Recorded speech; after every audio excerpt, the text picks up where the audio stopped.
My name is Luna. I want to tell you my story. This story is about love and loss. It is also about finding myself again. I was young when I met James. I was 22 years old. James was 24. We met in a small coffee shop downtown. He was reading a book about old maps. I thought he looked very serious. Then he smiled at me. His smile was very kind. We started talking right away. We talked for many hours that first day. I felt a strong connection with him. James made me laugh easily. He understood my quiet nature. I liked his calm voice very much. We began spending every day together. We went for long walks in the park. We cooked simple dinners at my small apartment. Everything felt easy and warm. We were going to build a future together. I really believe this. I saw James as my forever person. We planned vacations to the coast next summer. We talked about getting a small dog soon. Maybe we would move to a bigger city later. My family liked James very much too. They said he was responsible. For 3 years, our life was a beautiful dream. I loved him completely. My heart was truly his heart. I never imagined things would change. Love felt strong like a big stone wall. I was so happy then. I did not know the pain that was coming. Life felt perfect in those years. After 3 years, we moved into a new apartment. It was closer to James's job. The apartment had big windows. I was studying art history online then. James was working very hard at his engineering company. He was always busy. He often worked late into the night. Our daily routine became very fixed. James woke up early and left fast. I stayed home and studied until noon. We usually ate dinner together around 8 o'clock, but sometimes James called late. He said, "I am going to eat at the office tonight." I understood his dedication to work. I really did. But I started to feel a small distance grow. I missed our long talks. I missed the easy laughter. When he came home, he was often very tired. He sat on the sofa with his laptop. He was working even when he was home. I tried to talk to him about my day. I told him about my art classes. He usually said, "That is nice, Luna," but he did not look up from the screen. I started making special meals for him. I cooked his favorite pasta. I lit candles in the living room. I wanted to bring the closeness back. He thanked me for the food. Then he returned to his computer quickly. I began spending more time alone. I was walking the streets, looking at things. I was sitting in the park, just thinking. I thought, maybe this is normal in long relationships. Maybe I was asking for too much attention. I kept telling myself that everything was fine, but my heart felt a quiet nervousness. I remembered the beginning. We were always holding hands. Now we barely touched. When I asked him to watch a movie, he always said, "I am too stressed right now." I started sleeping alone often.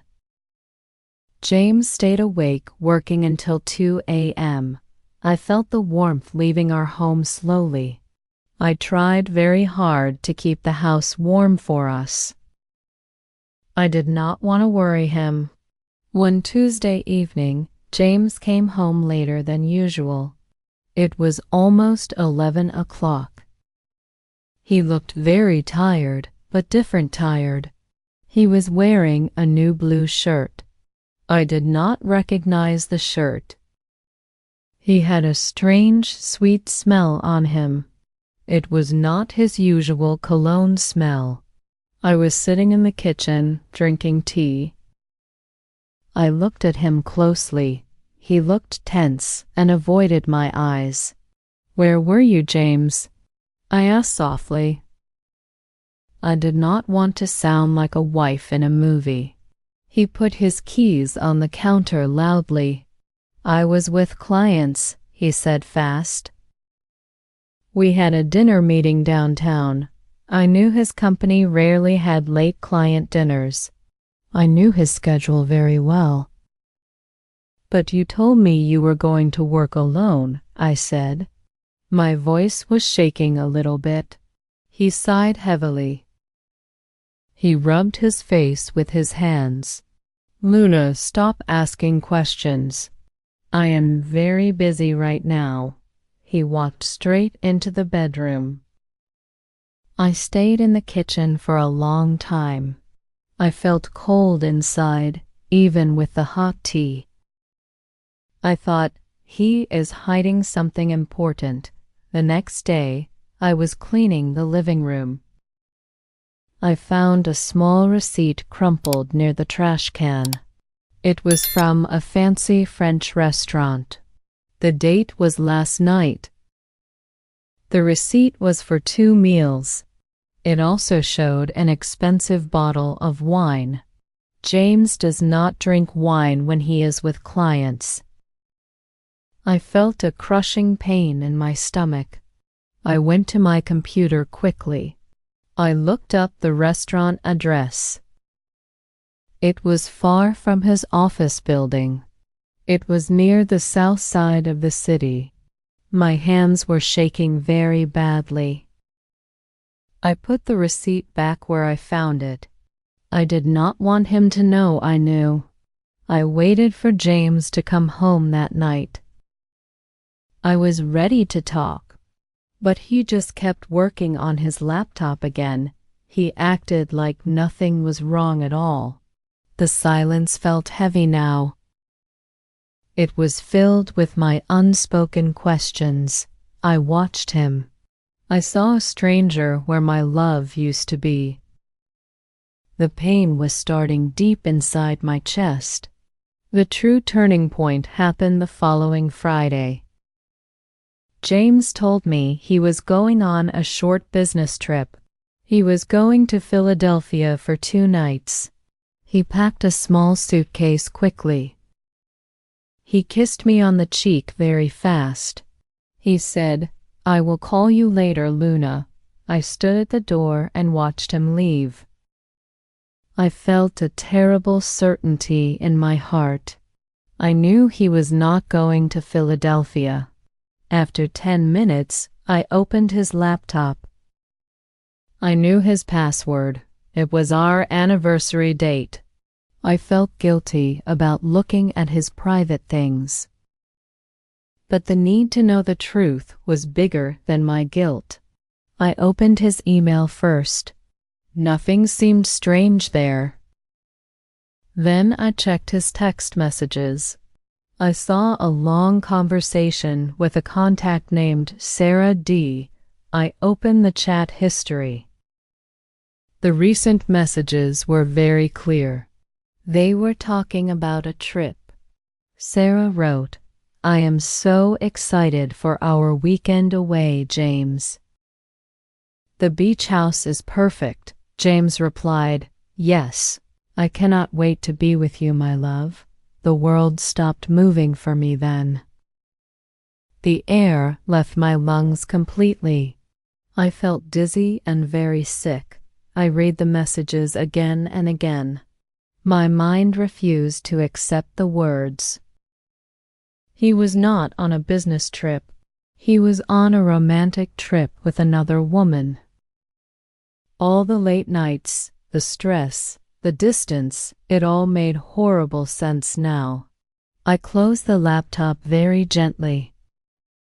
I sat on the cold floor of our bedroom. Tears were running down my face quickly. They did not stop. I cried harder than I had ever cried before. 3 years of my life felt like a lie. I stood up slowly. My legs felt weak and heavy. I started walking around the apartment. I looked at our pictures on the wall. They seemed like pictures of 2 different people. I saw my wedding dress plan saved on my desktop. I deleted it immediately. I knew I had to be strong right now. I took the suitcase he had left behind. I opened the closets and the drawers. I started putting James's clothes into the suitcase. I packed every single thing that belonged to him. I packed his watch, his shoes, and his old college t-shirts. I left the blue shirt he wore that Tuesday night out. I put his house keys on the kitchen counter. I wrote a short note on a piece of paper. The note said, "I know everything. Do not come back here, James." I taped the note to his keys. Then I took my phone. I texted his best friend, Mark.